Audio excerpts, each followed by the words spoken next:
ಆತ್ಮೀಯ H16 news ವೀಕ್ಷಕರೇ, ನಾನು ನಿಮ್ಮವ MI ಅಥವಾ ಮಲ್ಲಪ್ಪ ಜೋತಾವರ್. ಆತ್ಮೀಯರೇ, ಅಂತಾರಾಷ್ಟ್ರೀಯ ದಿನವನ್ನಾಗಿ ನಮ್ಮ ಮಾದಕ ದ್ರವ್ಯ ಸೇವನೆ, ಅಕ್ರಮ ಸಾಗಾಣಿಕೆ ಇದನ್ನು ಆಚರಣೆ ಮಾಡ್ತಾ ಇದ್ವಿ ಎಲ್ಲ ಕಡೆ. ಬೆಳಗಾವಿಯಲ್ಲಿ ಆಗಿರ್ಬೋದು, ಬೆಂಗಳೂರಲ್ಲಿ ಆಗಿರ್ಬೋದು, ದಿಲ್ಲಿಯಲ್ಲಿ ಆಗಿರ್ಬೋದು, ಕಲ್ಕತ್ತದಲ್ಲಿ ಆಗಿರ್ಬೋದು, ಅಥವಾ ಹುಕ್ಕೇರಿ ಅಂತ, ಅಥವಾ ಗೋಕಾಕದಂತ, ಅಥವಾ ಮತ್ತಾವುದು ಊರಲ್ಲೇ ವೈದ್ಯಕೀಯ ವಿದ್ಯಾರ್ಥಿಗಳು ಮಾಡ್ತಾಯಿದ್ದಾರೆ. ಮಾದಕ ದ್ರವ್ಯ ಅಂದರೆ ನಿಮಗೆ ಗೊತ್ತದ ಕೊಕೈನು ಆಗಿರ್ಬೋದು, ಅಥವಾ ನಮ್ಮ ಗಾಂಜಾ ಆಗಿರ್ಬೋದು, ಮತ್ತು ಇನ್ನುಳಿದೆಲ್ಲ ನಶೆ ಇರೋ ಪದಾರ್ಥಗಳು. ಹಾಗೆ ಇದರಲ್ಲಿ ಸಾರಾಯಿ ಯಾಕೆ ಸೇರಿಸಿಲ್ಲ ಅಂತೇಳಿ ಒಂದು ದೊಡ್ಡ ಪ್ರಶ್ನೆ. ಮಾದಕ ವಸ್ತು ಅಲ್ವಾ ಅದು ಸಾರಾಯಿ?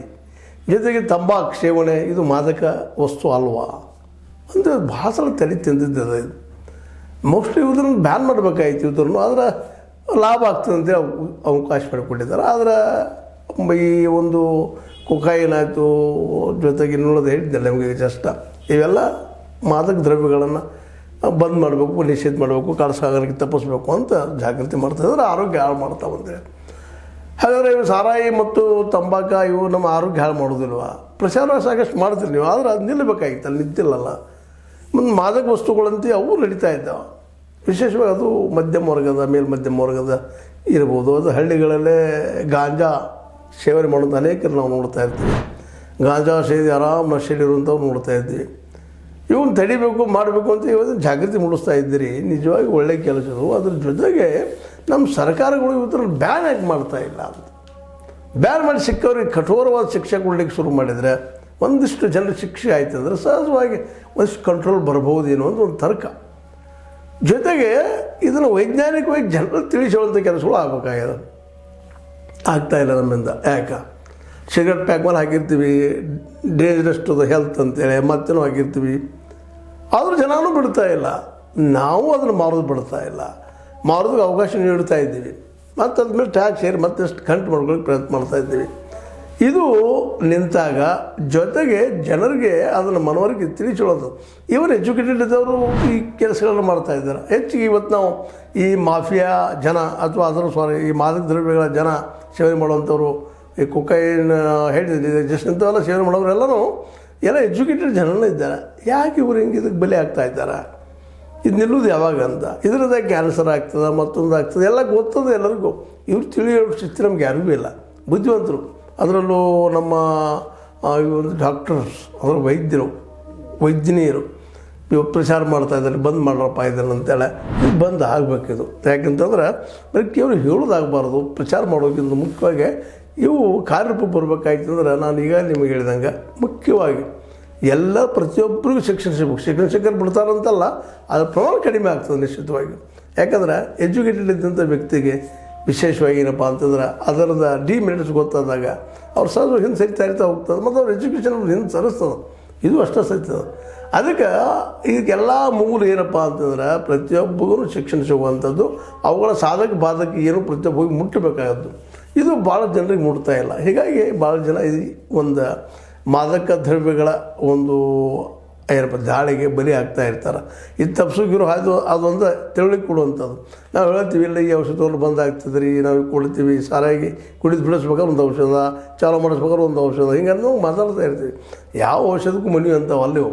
ಇವೆಲ್ಲ ಬಲತು ನಿಂತಂಥವು ಅಂತ ನಾವು ಇಲ್ಲಿ ಗಮನಿಸಬೇಕಾಗಿದೆ. ಅದಕ್ಕಾಗಿ ಈಗ ನಾವಿಲ್ಲಿ ಭಾಳ ಎಚ್ಚರಿಕೆಯಿಂದ ಈ ವಿಷಯವನ್ನು ಚರ್ಚೆ ಮಾಡೋದಷ್ಟಲ್ಲ, ಅದನ್ನು ಕಾರ್ಯರೂಪಕ್ಕೆ ತರಬೇಕಾಗಿದೆ. ಈ ದಿಶೆಯಲ್ಲೇ ನಮ್ಮ ವಿದ್ಯಾರ್ಥಿಗಳು ಅಥವಾ ಇನ್ನೂರು ಕಡೆ ಯೂನಿವರ್ಸಿಟಿಗಳಲ್ಲೇ ಒಂದು ಪ್ರಮಾಣ ಅದು ಇದು ಮಾಡಿಸ್ತಾ ಇದ್ದೀವಿ. ನಮಗೆ ಸಿಕ್ಕಂಥ ಹಾದಿಗಳಿದು, ಆದ್ರೆ ಸ್ವಲ್ಪ ಬಿಡಬಹುದೇನೋ ಅಂತೇಳಿ. ಆದರೂ ಇದು ಬಿಡ್ತಾ ಇಲ್ಲ. ಅದು ನಮ್ಮನ್ನು ಇದು ಹೊರಿತಾ ಇದೆ, ನಮಗೆ ತೊಂದರೆ ಕೊಡ್ತಾ ಇದೆ.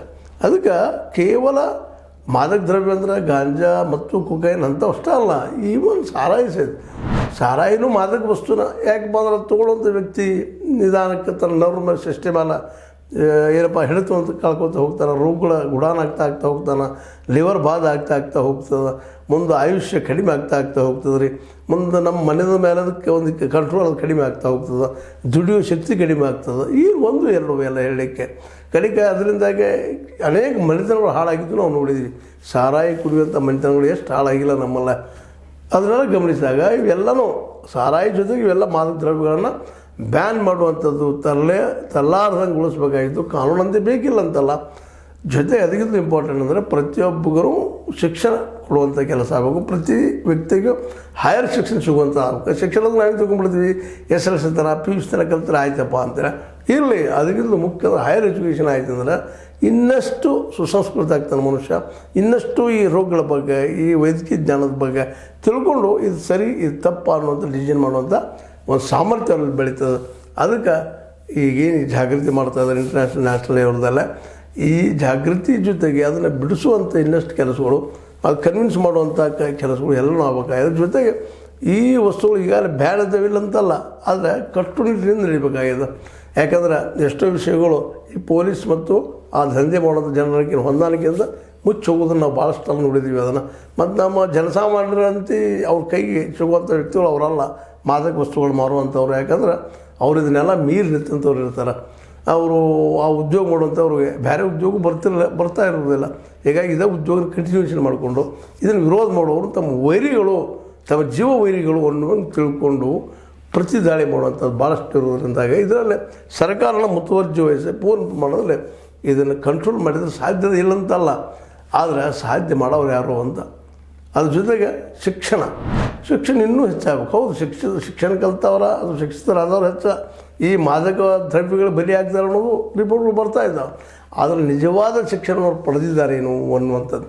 ಯಾಕಂದ್ರೆ ನಮ್ಮಲ್ಲಿ ಶಿಕ್ಷಣ ಇವತ್ತು ಇತ್ತೀಚೆಗೆ ನಿಮಗೆ ಗೊತ್ತದ, ಶಾಲೆಗೆ ಹೋಗ್ತೀವಿ, ಕಲಿತೀವಿ, ಮಾಡ್ತೀವಿ, ಆದರೂ ನಮಗೆ ಯಾವ ಒಂದು ಪರಿಪಕ್ವತೆ, ಪರಿಜ್ಞಾನ ಅಥವಾ ತಿಳುವಳಿಕೆ ಬಂದಚ್ಚಂತ ಅನಿಸುವುದಿಲ್ಲ. ಭಾಳಷ್ಟು ವಿದ್ಯಾರ್ಥಿಗಳು ಇನ್ನೂ ಎಲ್ಲಿ ಇವರು ಏನಪ್ಪ ಇನ್ನೂ ಕಲಿಬೇಕಾಯ್ತು ಭಾಳ ದೇವನೋ ಅಂತೇಳಿ ನಮ್ಗೆ ಅನಿಸ್ತಾ ಇರ್ತದೆ.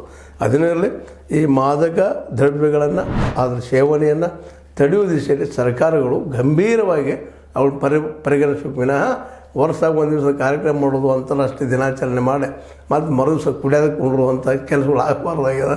ಯಾಕಂದರೆ ಇವತ್ತು ನಾವು ನೋಡ್ತಾ ಇದ್ದೀವಿ, ಗಣೇಶ ಚತುರ್ಥಿ ಇರ್ಬೋದು, ಮತ್ತೊಂದಿರ್ಬೋದು, ಯಾವ ನಾಡಹಬ್ಬ ಇರ್ಬೋದು, ಅದ್ರ ಜೊತೆಗೆ ದೇಶದ ಹಬ್ಬಗಳಿರ್ಬೋದು. ಆ ಸಂದರ್ಭದಲ್ಲೇ ಈ ವಿಶೇಷವಾಗಿ ಆವತ್ತು ಪಾರ್ಟಿ ಅಂದರೆ ಇದರ ಪಾರ್ಟಿನೇ ಇರ್ತಾವೆ. ಹೀಗಾಗಿ ಈ ಒಂದು ಕೇವಲ ಈ ಮಾದಕ ದ್ರವ್ಯಗಳಂದಾಗ ನಾವು ಏನು ತಿಳ್ಕೊಂಡ್ಬಿಡ್ತೀವಿ, ಕೊಕೈನು ಮತ್ತು ಇನ್ನೊಂದು ಹೇಳಿದ್ನಲ್ಲ ಮೀದಾಗ ಇಂಥವು ಕೆಲವೊಂದಷ್ಟು ಅಂದ್ಬಿಡ್ತೀವಿ ನಾವು. ಆದ್ರೆ ಇದನ್ನು ಮೀರಿದ್ದು ಅಂದರೆ ಸಾರಾಯಿ ಅಂತದ. ಇದು ಮಾದಕ ದ್ರವ್ಯರ ಅಂಥೇಳಿ ನಿಶ್ಚಿತ ಇದರಲ್ಲಿ ಎರಡು ಮಾತಿಲ್ಲ. ಯಾಕೆ ನಮ್ಮ ವ್ಯಕ್ತಿತ್ವ ಹಾಳು ಮಾಡ್ತದೆ. ಅದಕ್ಕೆ ಅದನ್ನು ಬ್ಯಾನ್ ಮಾಡಬೇಕಾಗಿದೆ. ಅದ್ರ ಮಾಡೋರು ಯಾರು? ಪ್ರತಿ ಸರ್ಕಾರನೂ ಇಲ್ಲಿ ವಿಶೇಷ ನೋವಿನ ವಿಷಯ ಏನಪ್ಪ ಅಂದ್ರೆ ಇದನ್ನು ಲಾಭ ಬರ್ತೈತಿ ನಮಗೆ, ಅದು ಹೆಂಗೆ ಬಂದ್ ಮಾಡೋದು ಅನ್ನೋಂಥ ಪರಿಸ್ಥಿತಿ ಒಳಗೆ ಸರ್ಕಾರಗಳಿದ್ದಾವೆ. ಅದರಿಂದ ಹೆಚ್ಚು ಲಾಭ ಆಗ್ತದೆ.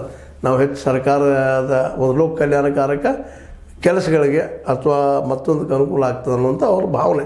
ಆದರೆ ಅದರಿಂದ ಇಡೀ ಒಂದು ವ್ಯಕ್ತಿತ್ವ ಹಾಳಾಗಿ ಹೋಗ್ತದೆ. ಒಬ್ಬ ವ್ಯಕ್ತಿತ್ವ ಹಾಳಾಗ್ತದ್ರೆ ಆ ಕುಟುಂಬದ ವ್ಯಕ್ತಿತ್ವ ಹಾಳಾಗ್ತದೆ.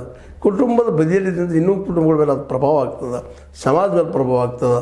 ಜೊತೆಗೆ ರಾಷ್ಟ್ರ ಮಟ್ಟದ ವಿಷಯಗಳಲ್ಲಿ ಪ್ರಭಾವಿಯಾಗಿ ಈ ದಿಶೆಯಲ್ಲಿ ತೊಂದರೆಗಳು ಹೆಚ್ಚಾಗ್ತಾ ಹೋಗ್ತಾವೆ ಅನ್ನೋದು ಇಲ್ಲಿ ನಾವು ಗಮನಿಸ್ಕೊಂಡ ಈ ಮಾದಕ ದ್ರವ್ಯಗಳಂದ್ರೆ ಕೇವಲ ಅಷ್ಟೇ ಅಲ್ಲ, ಇದನ್ನು ಬಿಟ್ಟು ಇದು ಸಾರಾಯಿ ಮತ್ತು ತಂಬಾಕುದಂಥ ವಿಷಯಗಳನ್ನ ನಿಷೇಧ ಮಾಡೋದು ಯೋಗ್ಯ.